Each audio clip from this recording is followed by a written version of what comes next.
오늘은 로마서 1장 28절을 본문으로 영적 상실이라는 제목을 가지고 말씀을 통해서 은혜를 나누고자 합니다. 우리 영적 상실이라는 게 뭐예요? 하나님을 잊어버렸다는 거예요. 이 로마서에서 오늘 참 이 로마서를 내가 다루질 않았는데 로마서를 보니까 정말 은혜가 깊어요. 또 현 시대를 그대로 잘 이렇게 반영하고 있습니다. 현 시대에 일어난 일들을 로마서가 오늘 잘 말씀하고 있는 것을 볼 수가 있습니다. 인간이 범죄하는 이유가 언급되고 있고요. 바울은 이방인들이 그들의 마음에 하나님 두기를 싫어하였고 그 결과 하나님께서 그들을 상실한 마음대로 내버려 두사 그들로 하여금 합당치 못한 일을 하게 하셨기 때문이라고 말하고 있습니다. 그래서 로마서 1장 24절서부터 쭉 보면요, 31절까지 보면요, 24절 보니까 그러므로 하나님께서 그들을 마음의 정욕대로 더러움에 내버려 두사 그들의 몸을 서로 욕되게 하셨으니. 이게 뭡니까? 바로 우리가 잘 아는 동성애입니다. 동성애. 그러면서 27절에 보니까 그와 같이 남자들도 순리대로 여자 쓰기를 버리고 서로를 향하여 욕욕이 부릴 듯하며 남자가 남자와 더불어 부끄러운 일을 행하여 그들의 그릇 때문에 상당한 보응을 그들 자신이 받았느니라 라고 말씀하고 있습니다.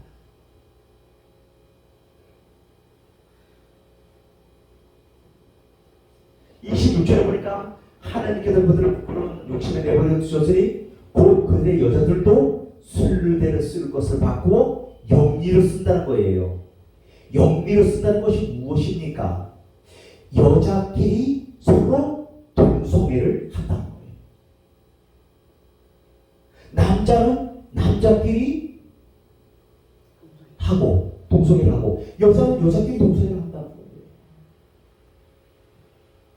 근데 그들이 왜 그러면 그런 짓을 하느냐? 거기에는 하나님을 마음에 두기를 싫어한다는 거예요.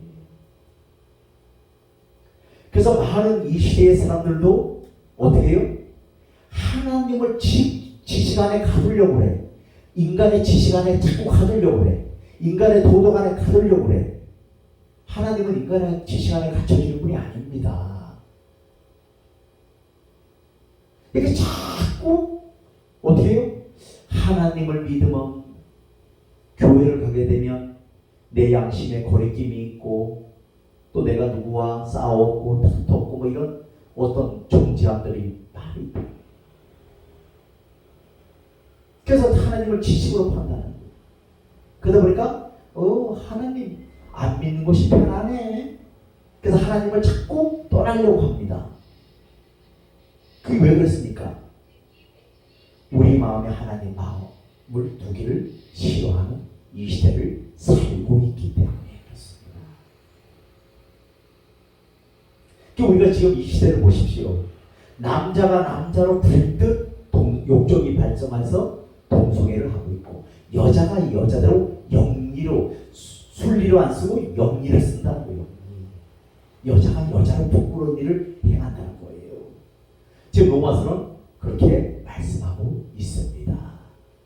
음욕이 부릴 듯하며 남자가 남자와 더불어 부끄러운 일을 행하여 그들의 그릇 때문에 상당한 보응을 그들 자신이 받았느니라. 우리 여기서 상당한 보응이라는 것은 무엇을 말하고 있느냐면은 그들이 남자가 남자로 막 서로 막 하기 때문에 뭐가요? 성병이 유행한다는 거예요. 성병이 유행한다는 거예요. 그것을 지금 로마서는 그대로 적나라하게 우리에게 말씀하고 있습니다. 또한 28절을 보니까 또한 그들이 마음에 하나님 두기를 싫어하며 하나님께서 그들을 상실한 마음대로 내버려 두사 합당하지 못한 일을 하게 하셨으니 라고 말씀하고 있습니다. 그래서 상실한 마음은 언어의 의미상 싫어하는 말과 동일한 어원을 가지고 있고요. 즉 이들은 하나님을 시험한 뒤 하나님을 버리도록 결정하였기 때문에 하나님께서 이들이 진리를 올바르게 판단할 수 있는 지식을 갖지 못하도록 상실한 마음을 주셨다는 거예요. 그럼 우리가 하나님 못 만나는 게 바로 여기에 있는데 뭐냐면 우리가 자꾸 하나님을 떠나려고 해. 하나님을 마음에 두기 싫어해. 뭐 교회 가면 굉장히 복잡한 것 같아. 하나님 앞에 나가면 뭐 굉장히 복잡한 것 같고 막 뭐 피곤한 것 같아. 그렇지 않아요. 이것이 우리가 사는 길입니다. 그런데도 이걸 싫어. 자꾸 자기들 지식 속에 가두려고 해. 그래서 세상은 뭐를 추구해요? 물질계를 추구합니다. 누가 돈이 많으냐? 누가 자식을 잘나서 자식들이 잘 사느냐? 이런 걸로 판단을 해요. 그런 것으로 판단되어진 것이 아니다. 내가 하나님 안에 있으므로 하나님이 주시는 기쁨, 구원의 감격, 주님이 주시는 행복을 맛보며 살아가는 주안의 교회 모든 성도님들이 되시기를 주 예수 그리스도로 축원드리겠습니다. 우리 하나님 안에 있어요.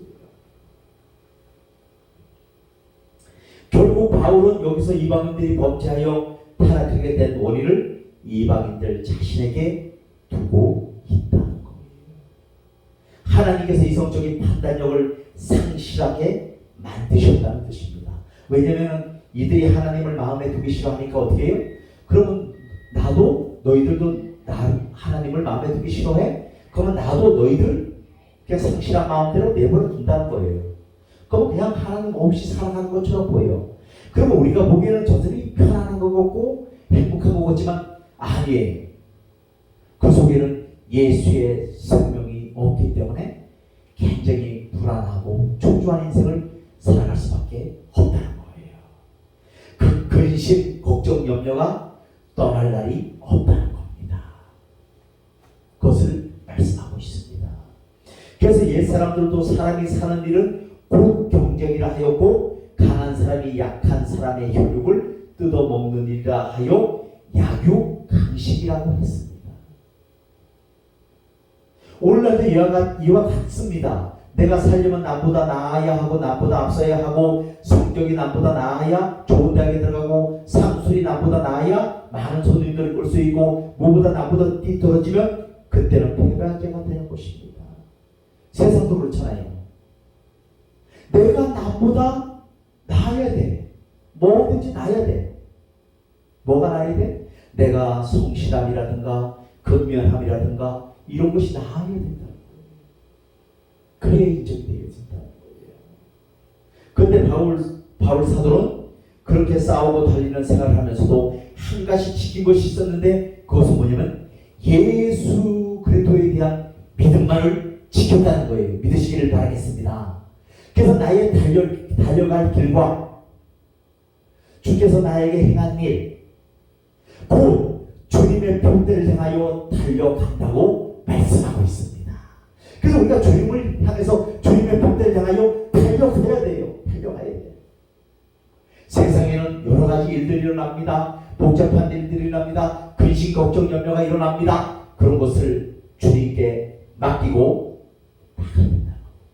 그런데 바울 사도가 천국에서 믿음의 선한 싸움을 싸우고 승리할 수 있었고 결국에는 천국에서 하늘의 면류관을 받게 되었다는 사실을 꼭 기억하시길 바라겠습니다. 면류관 그냥 받는 게 아니에요. 선한 싸움 싸워야 돼요. 그럼 선한 싸움이 뭐겠습니까? 이 땅에서 어려움, 믿음을 어떻게 해요? 팔아먹지 않는 믿음을 소유해야 된다는 거예요. 바울 사도는 주 예수 그리스도의 편대를 향하여 복잡한 세상을 뒤로하고 그분을 향하여 하나님 나라를 향하여 달려갔다는 거예요. 하나님의 형상으로 지음받은 인간은 인생의 주인이신 하나님을 그 마음에 모시고 언제나 그와 함께 살아갈 때 가장 즐겁고 행복하고 평안하다는 사실을 믿으시기를 바라겠습니다. 하나님이 없으면요 불안하잖아요. 우리가 의지할 대상이 자식 자식 의지해봤잖아요. 아니잖아요. 상처만 주잖아요. 돈 의지해봤잖아요. 돈도 어느 결인가 날개를 따고 홀다 떠나가고 없잖아요. 아니라는 거예요. 내 안에 오직 나를 원하신 예수 그리스도를 모셔드리고 주인으로 삼고 살아갈 때 가장 편하다는 사실을 기억하시길 바라겠습니다. 가장 편하다는 거예요. 그것이 인생의 참된 행복이요 축복이기 때문이라는 거예요. 그러나 교만한 인간은 생명의 근원이신 하나님을 떠났을 뿐 아니라 하나님을 알 때 하나님을 영화롭게도 아니하며 그에게 감사하지도 아니하고 오히려 허망한 생각 중에 죄악 가운데로 행함으로 하나님의 영광을 썩어질 금수와 버러지 형상으로 바꾸어 버렸다는 거예요. 그래서 믿는 사람들조차도 하나님을 무슨 도깨비 방망이처럼 내가 막 하나님 돈 주세요 이러면 돈이 뚝 떨어질 줄 알고 기도를 하고 있고 너무 잘못됩니다. 하나님은 그보다도 더 중요한 것은 뭐냐면 내 영혼이 회복되어서 하나님과 교제하기를 원하신다는 사실을 믿으시기를 바라겠습니다. 우리 부모님들이 자식들이 돈만 많이 갖고 오면 좋아할 줄 알아요? 그보다 더 중요한 것은 뭐냐면 자주 찾아뵙고 전화로 잘 계시냐고 묻고 이런 걸 더 좋아하시는 줄 믿으시기를 바라겠습니다. 하나님도 마찬가지예요. 하나님 앞에 나와 예배드리고 또 하나님 이런 것은 내 마음대로 안 됩니다. 주님 나에게 이런 연약함이 있습니다. 치료하여 주옵소서 고쳐 주옵소서. 그럴 때 하나님은 고쳐 주시는 거예요. 그러면서 우리는 금수와 버러지 형상으로 바꿔버렸다는 거예요. 그러니까 사람들이 하나님을 이제는 코로나가 터지면서 더 멀리하고 있어요. 왜? 자기 목숨 하나 편안하게 병 안 걸리고 살아가려고. 그래서 뭐 교회에서 뭐 코로나가 걸렸네 해가면서 막 교회를 안 나오고 뭐 온라인을 드리고 난리가 났었잖아요. 그렇다면 이처럼 인생이 하나님을 떠나고 그를 상실하게 된 이유와 결과가 무엇일까요? 첫째 우리가 영적 상실의 원인이 뭐냐? 무지라는 거예요. 무지가 뭡니까? 하나님을 알지를 못한다는 거예요. 하나님을. 인간은 하나님을 경외하며 살도록 지음받은 존재입니다. 그러나 죄악된 인간들은 하나님이 창조한 우주 만물을 보면서도 하나님을 발견하지 못하고 그 마음에 하나님이 없다고 생각하고 살고 있다는 거예요. 그것은 그들의 생각이 험하여졌을 뿐 아니라 미련한 마음으로 영적인 눈이 어두워졌기 때문입니다. 그래서 로마서 19장 1절 19절에서 21절에 보니까 이는 하나님을 알만한 것이 그들 속에 보임이라. 하나님께서 이를 그들에게 보이셨느니라. 창세로부터 그의 보이지 아니하는 것들 그의 영원하신 능력과 신성이 그가 만드신 만물에 분명히 보여 알려졌나니 그러므로 그들이 핑계하지 못할지니라.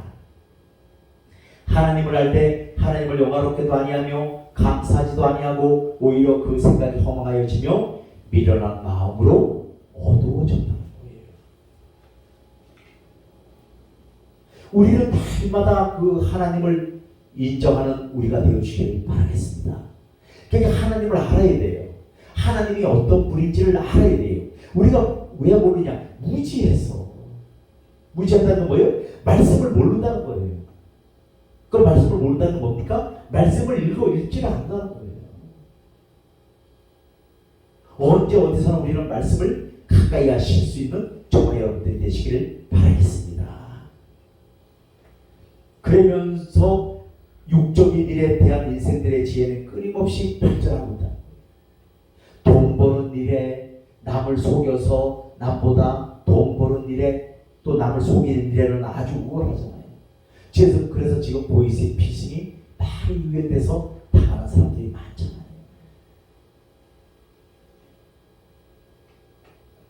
하지만 영적인 눈은 어두워져서 하나님과 영혼에 대해 실체는 보지 못하는 무지몽매한 자들이 되었다는 것입니다.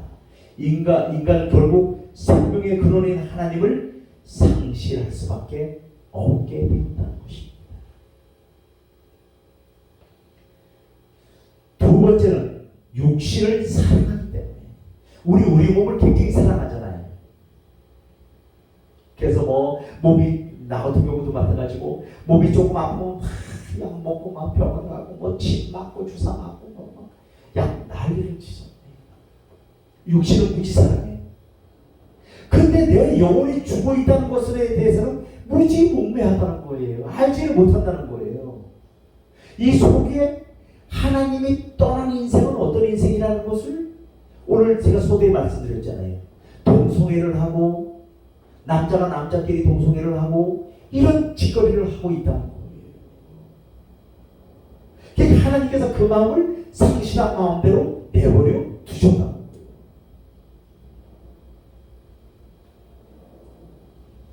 그래서 인간의 생명은 하나님께로부터 왔다는 것을 기억하시기를 바라겠습니다. 그래서 시편 36편 9절 말씀에 보니까 진실로 생명의 원천이 주께 있사오니 주의 비단에서 우리가 빛을 보리이다. 아멘. 우리의 원천은 뭐요? 생명의 원천이 주께 있다는 거예요. 우리에게 주권이 있는 것이 아니라 생명의 원천이 주께 있다. 내가 죽고 싶다고 죽는 것이 아니에요. 내가 살고 싶다고 살는 것이 아닙니다. 주님께서 이 시간도 부르시면 가야 돼요. 우리 영혼을 부르시면 가야 돼요. 다 놓고 가야 돼요. 인생들이 이것을 모르고 있다는 거예요. 우리는 어디서 와서 무엇을 하다가 어디로 가는지를 알아야 돼요. 인생은 낙인의 길입니다. 우리는 하나님께로부터 왔다가 하나님께로부터 엄마 뱃속을 통해서 왔다가 다시 하나님께로 돌아가는 것입니다. 이걸 알아야 되는데 이걸 몰라요. 죽으면 그만이지 뭐. 아니, 죽음 위에는 그 영원한 세계가 있다는 것을 기억하시기를 바라겠습니다. 아주 오늘 말씀이 굉장히 귀한 말씀입니다.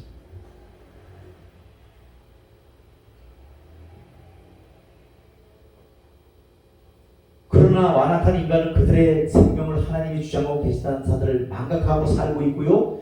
자기 생명을 자신이 주장하는 줄로 생각하고 육신의 정욕을 위해 생명을 투자한다는 거예요. 내 힘으로 산다고 생각하고 육신을 위해서 자기의 뭐를 투자해요? 정욕을 위해 생명을 투자한다는 거예요. 그래서 우리 잘 아는 가룟유다 있지 않습니까? 은 30에 예수님을 팔아버렸어요. 그래서 은 30을 팔았지만 그가 나중에는 뭐요? 은 30도 쓰지 못하고 어떻게 했어요? 다시 대제사장들에게 갖다 주면서 나는 이 돈 못 쓴다. 그러니까 대제사장들이 뭐라 그래요? 이제는 네가 받으라. 네가 그냥 값을 지불해라 하면서 그 송수의 은 30을 던져놓고 어떤 성경에는 못 매달아 죽었다고 하고 어떤 때는 배털지가 터져서 죽었다고 하고 있습니다.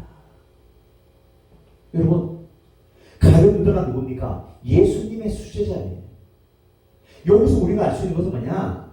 예수 믿는 자들이라 한다 할지라도 예수의 생명이 없으면 어떻게 된다는 거예요?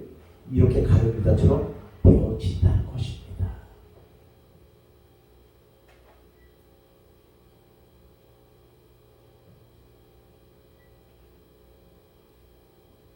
또 우리 사도행전에 보니까 아나니아와 삽비라가 있잖아요. 그들이 이제 초대교회는 이렇게 했습니다. 이렇게 사도들 앞에 쉽게 말해서 이제 여기 앞에 필요한 것을 다 갖다 놔요. 돈이고 쌀이고 반찬이고 싹 다 갖다 놓습니다. 그래놓고 필요한 사람들이 다 가져가는 거예요. 근데 아나니아와 삽비라가 어떻게 했습니까? 물질 판도를 다 갖다 놨어요. 근데 다 갖다 놔야 되는데 다 갖다 놓지도 않고 절반을 어떻게 했어요? 숨겨놨습니다. 집안에 아까워갖고 숨겨놓고 절반만 냈어요. 그런데 베드로가 얘기합니다. 아나니아야, 네 땅 판도를 다 하나님 앞에 안 드리고 어떻게 했느냐? 그러니까 아나니아가 아니라고, 다 드렸다고 거짓말했어요. 결국 어떻게 됐습니까? 베드로가 얘기합니다. 너는 이 문지방을 넘지 못하고 죽을 것이다. 결국 성령을 속임으로, 하나님을 속임으로 죽임을 당한 것을 볼 수가 있습니다. 그 부인도 마찬가지예요.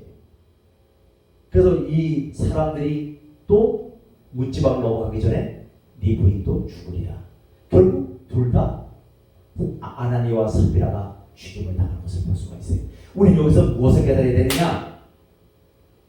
예수 믿는 자들이 할지라도 욕심을 버리고 하나님을 떠나고 또한 이게 사람을 속이고 또 하나님을 속이고 거짓말을 시키고 하는 자들은 이와 같이 된다는 것을 경고하고 있다는 사실을 꼭 기억하시기를 바라겠습니다.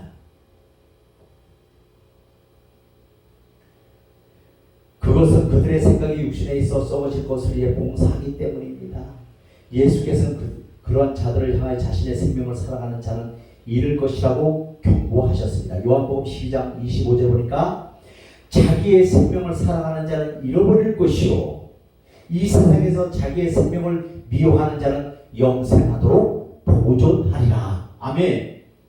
우리는 살려고 막 육신을 위해서 막 그러면 죽는다는 거예요. 그래서 영을 위해서 살고 육신을 죽이자 하면은 어떻게 사는 역사가 있다는 겁니다. 바로 이 말씀은 무슨 말씀이냐?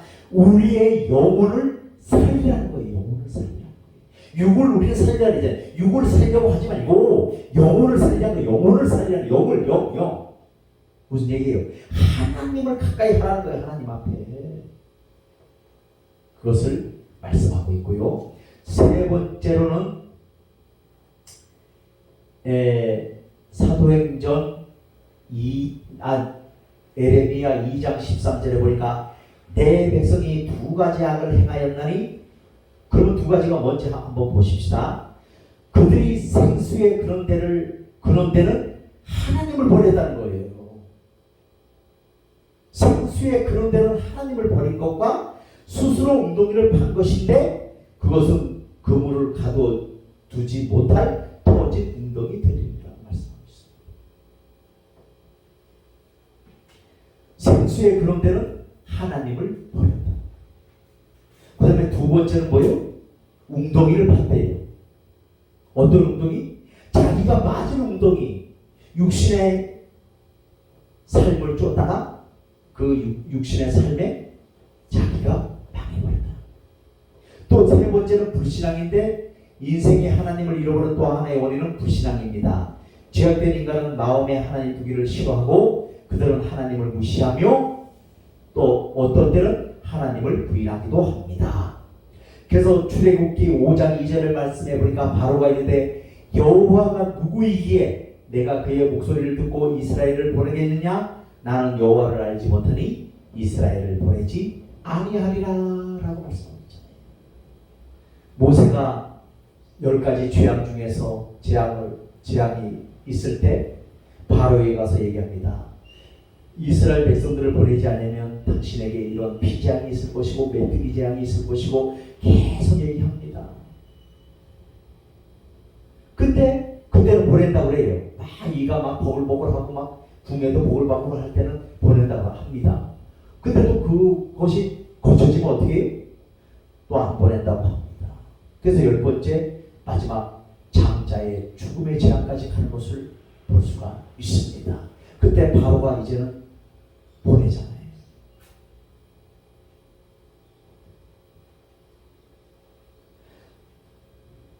어떤 때는 하나님을 부인하기도 한다는 거예요.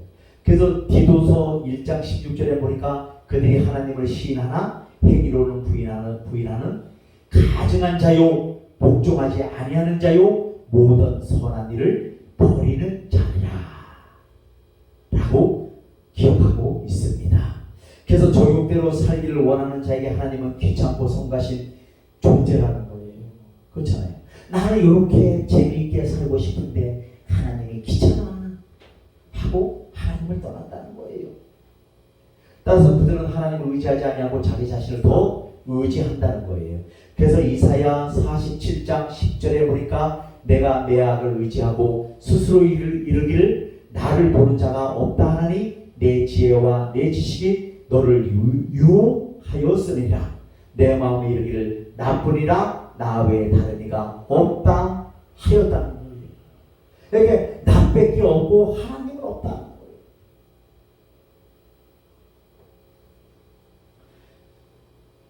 또 영적 상실의 결과를 보면 하나님의 무관심, 마음에 하나님 두기를 싫어하여 영적으로 상실된 인간에게 주어지는 결과 중에 하나가 하나님께서 그들을 그 상실한 마음대로 내버려 두신다는 것이고, 인간의 삶을 영위하면서 누군가 위에 소외된다고 하는 것처럼 서로를 본 일은 없다는 거예요. 우리가 그 미움 받는 것보다 더 안타까운 것은 뭡니까? 바로 무관심이에요. 여러분, 차라리 이 싸워도 욕을 한마디씩 하고 그냥 끝내면 좋아. 근데 무관심해버리면 이거만큼 힘든 게 없잖아요. 그래서 우리가 교회에서도 이런 일들이 비일비재합니다. 근데 우리는 그렇지 않기를 주 예수의 이름으로 부탁을 드리겠습니다. 무관심하면 안 돼요. 서로를 돌봐야 됩니다. 왜냐하면 미움은 사랑의 또 다른 표현이지만 무관심은 아예 그를 포기하고 버렸다는 사실을 뜻하기 때문이라는 거예요. 아버지는 자식과 연합된 자식의 잘못을 책망하고 훈계하며 어떤 때는 매로 다스리기도 하십니다. 그러나 남의 자식은 잘못을 해도 자기 자식이 아니기 때문에 관심이 없다는 거예요. 그와 같이 하나님은 그의 백성을 훈계하며 회개하도록 징벌하기도 하신다는 거예요. 그러나 하나님을 떠나 이미 사탄의 자식이 되어버린 자는 하나님의 관심 밖에 있는 것이라는 것을 기억하시기를 바라겠습니다. 따라서 잠깐은 그들이 형통하고 자유한 것처럼 보이나 그것이 바로 하나님의 경보이며 가장 큰 진노의 표현임을 알아야 됩니다. 무슨 말이냐면 우리가 부모된 자로서 자녀들이 잘못되면 부모가 그래 너 잘못된 길 잘 가고 있네 이래겠습니까? 올바른 길로 오라고 훈계하고 때로는 매를 들고 올바른 길로 가라고 독려하고 권하고 하지 않겠습니까? 마찬가지로 우리 하나님께서도 우리 마음에 우리가 하나님을 상실한 마음이 되어서 떠나버리면 하나님은 무관심하시다는 거예요. 여러분 이거 무서운 말씀입니다. 우리 인간도 무관심하면 너무너무 힘이 들잖아요. 차라리 욕 한마디 하고 한번 싸우고 그냥 화해하는 게 낫지 무관심이라는 건 굉장히 힘든 거예요.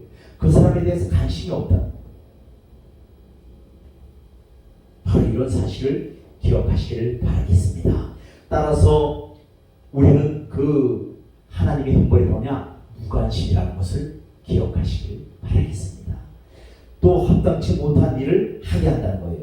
그 영적으로 상실된 인간에게 주어지는 두 번째 결과는 하나님의 그들을 합당하지 못한 일에 내어버려 둔다는 것입니다. 그래서 로마서 1장 29절에서 31절 말씀해 보니까 곧 모든 불의, 추와 탐욕, 악의가 가득한 자요, 시기, 살인, 분쟁, 사기, 악독이 가득한 자요, 수군수군하는 자요, 비방하는 자요, 하나님께서 미워하시는 자요, 능욕하는 자요, 교만한 자요, 자랑하는 자요, 악을 도하는 자요, 부모를 거역하는 자요, 우매한 자요, 배약하는 자요, 무정한 자요, 무자비한 자라. 이런 자들이 하나님께서 미워하시는 일이라. 그런 인간은 하나님께서 합당하지 못한 일들을 하게 하신다는 거예요. 이들은 이러한 일을 행하는 자가 사형에 합당하다는 율법을 알면서도 도리어 조금의 부끄러움도 없이 할 뿐 아니라 또한 그 일을 행하는 자들을 옳다고 여기고 있다는 거예요. 여기서 사형에 해당한다고 하는 것은 죽어 마땅하다는 뜻입니다. 사형이 그렇잖아요. 사형이 뭡니까? 죽이라는 거잖아요. 하나님께서도 바로 오늘 제가 조금 아까 읽어드린 말씀대로 이런 자들을 사형에 해당한다고 말씀하고 있습니다. 여기서 우리가 잘 아는 것처럼 뭐요? 추악, 탐욕, 악의가 가득하니 욕심, 시기, 살인, 분쟁, 사기, 악독, 자기 자랑하는 자, 교만한 자, 또 부모를 거역하는 자, 이런 자들을 하나님은 어떻게 해요? 사형에 해당한다고 말씀하고 있다는 것을 기억하시기를 바라겠습니다. 이것은 뭐예요? 바로 영적 사망이에요.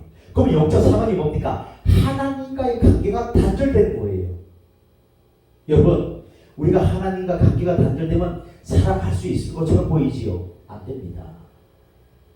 무관심해버리고요. 하나님이 우리를 내버려 두면요, 우리 살 수 없어요.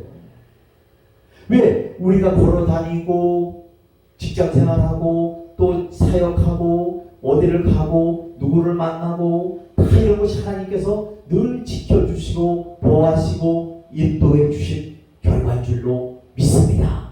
그래서 감사해야 돼요.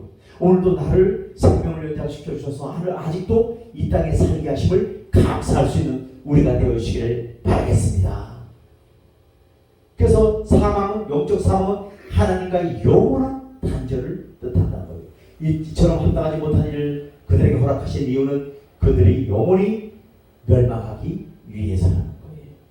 그들은 오직 육신의 정욕을 쫓아 행하다가 영원한 진노의 불로 망하고 만다는 사실을 꼭 기억하시기를 바라겠습니다. 오늘 우리가 로마서를 통해서 이 시대를, 이 로마서를 이제 앞으로는 많이 하려고 해요. 왜냐하면 로마서에 많이 이렇게 이 시대를 향한 하나님의 말씀이 들어있습니다. 여러분들이 기억하시고, 우리가 이런 것들 때문에 영적 상실을 가져오지 않는 우리 모두가 되시기를 주 예수 그리스도로 부탁을 드리겠습니다. 아멘.